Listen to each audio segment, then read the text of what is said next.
Semua okey, alhamdulillah. Jadi Google Form ni telah disiapkan, walaupun mengambil masa agak lama jugalah sebab agak leceh juga untuk buat Google Form ni, dan juga ambil masa sikit untuk test run lah.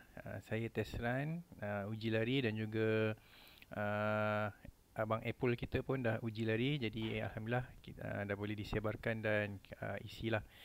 Okay, jadi video tutorial ini harap dapat membantu kepada mereka yang mungkin agak tak biasa ataupun belum biasa lagi dengan Google Form. Pada mereka yang dah biasa dengan Google Form, boleh terus isi, tak ada masalah. Okay. Untuk mengisi Google Form ni, kita kena ada Google account ataupun Google email Google. Macam yang tertera ni, email saya, okay, menggunakan Google account. Jadi siapa-siapa yang ada dalam keluarga tersebut ada Google account ataupun email Google, boleh isi. Kalau tak ada, kena buat lah. Okay, yang pertama, sebelum tu, jadi sebenarnya saya mengharapkan semua dapat isi, anak-anak dan cucu di bawah keluarga Mbah Kiai Musa ni dapat mengisi maklumat tersebut. InsyaAllah maklumat ni kita akan simpan untuk kegunaan bersama, dan tidak akan dijual kepada orang luar lah.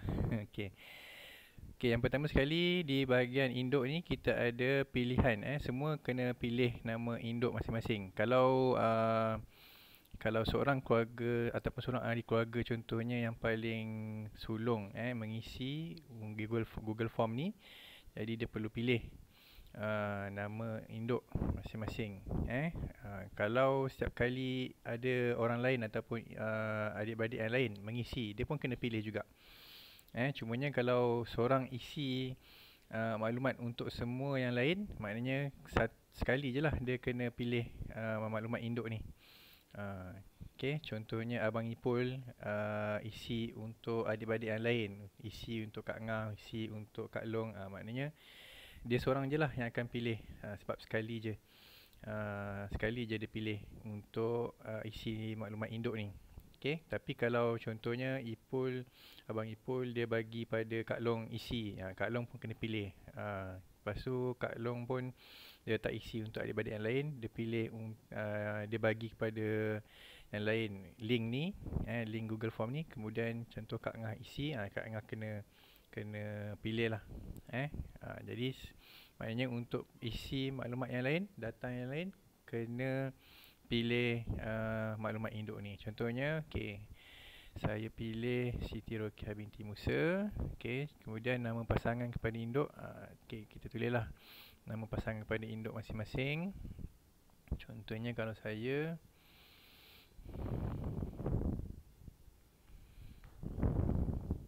okay, contoh kemudian kita klik next. Okay, klik next. Kita bila klik next ni kita ada bahagian anak kepada induk satu. Jadi bahagian anak kepada induk satu ni saya buat ada banyak, sampai anak kepada induk anak kepada induk ni sampai 10 bahagian. Maksudnya mungkin dalam keluarga tu ada 10 anak kalau paling ramai lah.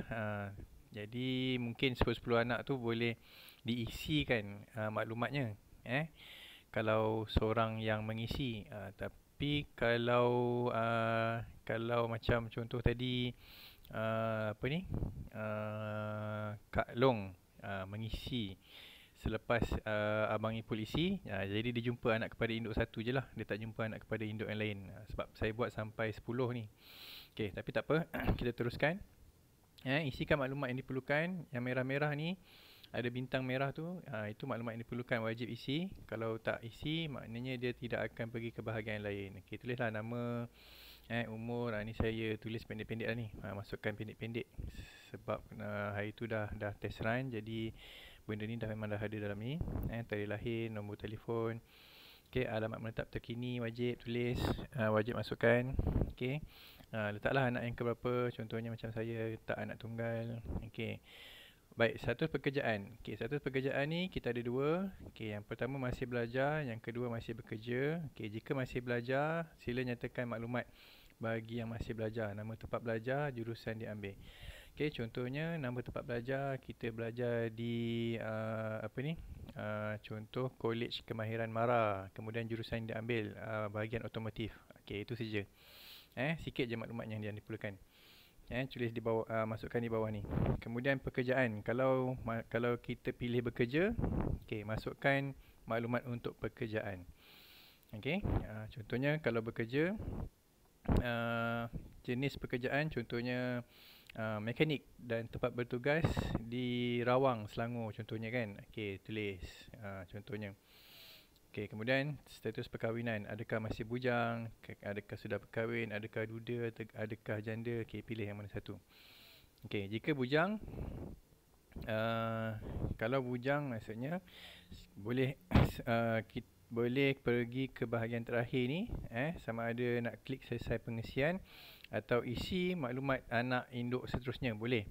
Kalau kita tekan klik isi maklumat anak induk seterusnya ni, kita akan pergi kepada bahagian maklumat anak induk seterusnya lah, anak induk kedua. Maksudnya boleh isikan untuk adik-adik yang lain. Kalau kita klik selesai pengisian bagi bujang, dia akan pergi ke bahagian terakhir. Bahagian terakhir untuk Google Form ni. Yang kedua, kalau kita klik sudah berkahwin, tolong klik pada isi seterusnya dalam kurungan maklumat pasangan. Bila kita klik isi seterusnya maklumat pasangan, contoh kita tekan next, rupa-rupanya tak boleh lagi, sekejap belum. Alamat tak ada. Kita masukkan Y alamat. Sekali lagi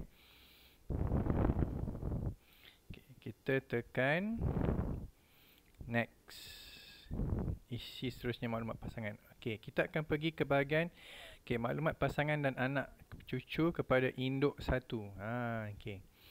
Jadi kita akan isikan maklumat pasangan kita kat sini.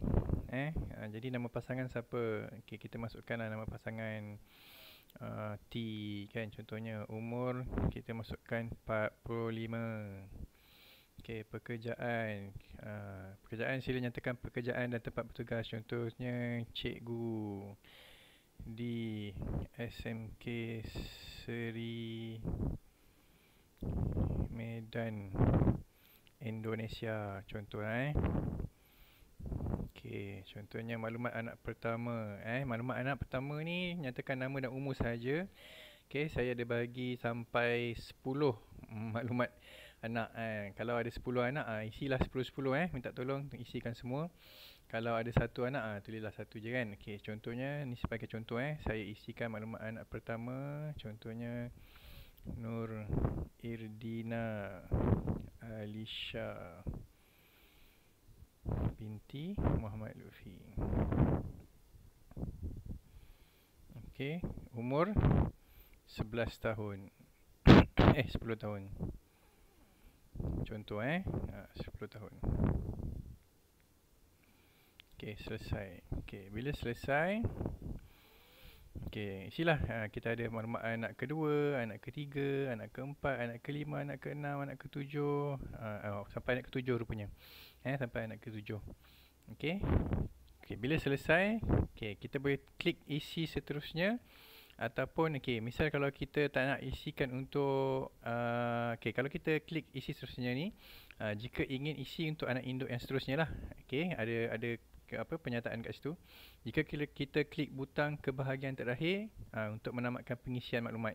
Jadi kalau kita tak nak isi untuk maklumat anak-anak yang lain, adik-adik yang lain, jadi kita boleh klik ke bahagian terakhir ni. Contoh kalau kita klik isi seterusnya, kita akan pergi ke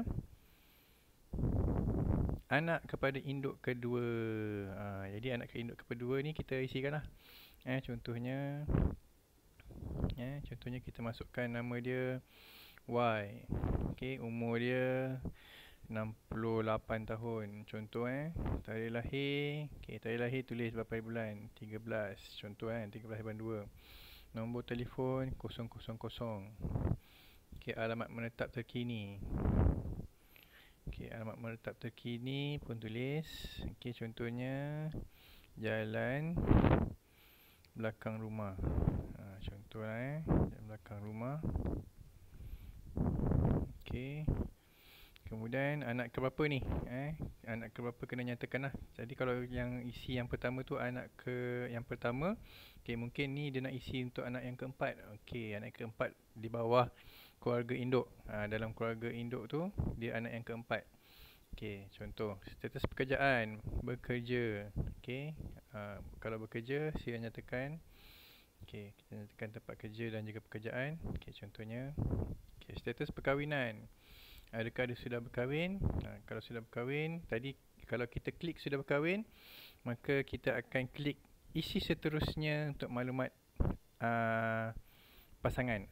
Pasangan. Isi seterusnya untuk maklumat pasangan. Okey, kalau kita klik bujang ataupun duda, jadi kita boleh ke selesai pengisian. Okey, contoh kalau kita ambil selesai pengisian sebab tadi dah bagi contoh untuk isi seterusnya untuk maklumat pasangan kan. Kalau kita klik selesai pengisian, kita tekan next. Kita tekan next, kita akan pergi ke maklumat kehadiran. Okey. Kalau maklumat kehadiran ni, contoh tadi dalam keluarga anak induk tu kan, dia ada pasangan, ada anak. Okey. Jadi nyatakan berapa dia hadir, berapa yang hadir. Okey. Mungkin dia anak dia kemudian pasangan, kemudian ada anak. Mungkin dalam 2 orang, so 4 yang hadir. Okey, jadi kita klik submit, dah boleh hantar jawapan. Okey, tapi kalau kita nak isi kan untuk yang seterusnya tadi, okey ni contoh saya tekan back. Okey, ni anak kepada induk yang kedua kan. Okey. Anak induk yang kedua ni dia contohnya duda. Kemudian dia nak habiskan pengisian tadi, kita dah bagi contoh. Bila kita tekan next, dia akan pergi kepada maklumat kehadiran. Okey, lepas tu dah habis, tekan submit. Okey, tapi kalau kita nak isi seterusnya untuk anak induk seterusnya. Okey, contoh kita tekan next. Dia akan pergi ke anak kepada induk yang ketiga. Okey, jadi macam tu. Okey, so jadinya itu saja penerangan saya. Jadi maknanya borang ni, Google Form ni boleh diisi untuk seorang. Okey, maknanya seorang anak dalam keluarga induk tu boleh isi, ataupun yang seorang tu boleh isikan untuk adik-beradik yang lain. Okey, jadi boleh isi individu ataupun isi yang lain-lain. Okey, jadi apa-apa pertanyaan boleh hubungi saya lah kalau tak faham. Diharap semua dapat mengisikan maklumat dengan sempurna, dan terima kasih di atas kerjasama.